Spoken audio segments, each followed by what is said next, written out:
आज एक ठे नया रिलिक्स बा और मतलब बैठल नहीं है तो थोड़ा सा टाइम हो गया बा 11 बज गया बा और थोड़ा सा एक ठे गाना दिमाग में आला। बड़ा ट्रेंड चला था इंस्टाग्राम पे और एक थोड़ा सा हम गाना एक लाइन मतलब अपने से थोड़ा सोचने दिमाग में सुनी जा बताई जा कैसन बा कि अरे के बर्बाद हमारा के तुता संभल गईलू।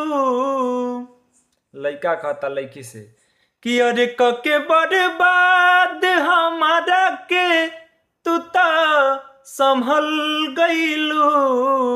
और कि सीधा साधा दिलवा के जान तू तो कत्ल कैलू। सीधा साधा दिलवा के जान तू तो कत्ल कैलू। और यही गाना के थोड़ा सा हम चेंज के लिए बानी मतलब सैड भाव में। तो लड़का कहता कैसे कि अरे के बर्बाद हमारा के तू ता हर चल गईलू। कि के बर्बाद हमारा के तू ता और निकल गईलू। और कि पियावा के प्यार में जान तू तो बदल गईलू। पियावा के प्यार में जान तू तो बदल गईलू।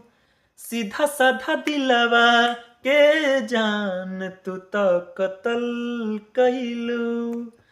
पियावा के प्यार में जान तू तो बदल गईलू। और सबके नमस्कार बा और हम सिंगर आकाश यादव। मतलब ऐसा हमार गाना आवेला थोड़ा ओरिजिनल है हम गाइला मतलब देखावा नहीं खे पैसा कौड़ी नहीं खे कि हम स्टूडियो जाई बा मतलब खेसारी पौन बनी जैसन बा ओरिजिनल बा। और आप सब सुनी जा प्यार आशीर्वाद दें जा और थोड़ा लाइक करब जा शेयर करब जा थोड़ा फॉलो करब जा। और बहुत बहुत धन्यवाद देखे वालन के बहुत ही अच्छा लागेला जे हमार वीडियो लाइक करला देखेला शेयर करला ओके बहुत बहुत धन्यवाद अलग से।